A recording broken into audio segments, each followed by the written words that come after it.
Hallo, das was ihr jetzt bei diesem Video seht, handelt es sich um eine Nasenklemme. Nennt sich auch Schnarchstopper, Anti-Schnarchstopper. Egal wie es sich nennt, ist einfach bei diesem Video zu sehen, wie es funktioniert bzw. was das Ergebnis ist. Wenn man hofft, dass man ruhig schläft und vor allem, wenn man morgens aufsteht, sieht, dass seine liebe Frau neben ihm im Bett liegt und nicht umgezogen ist. Meine Frau hat eine andere Lösung gefunden, indem dass sie was in ihr Ohr steckt. Und dieses Gerät funktionierte bei mir nicht. Schaut euch einfach dieses Video an.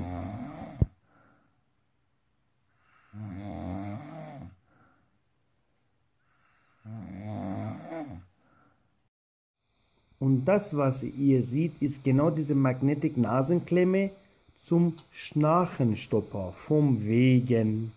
Und das ist genau das gleiche. Diese Magnetteile ist auch hier. Also nichts Besonderes, fällt nicht rein und das ist einfach Nichtsnutzer.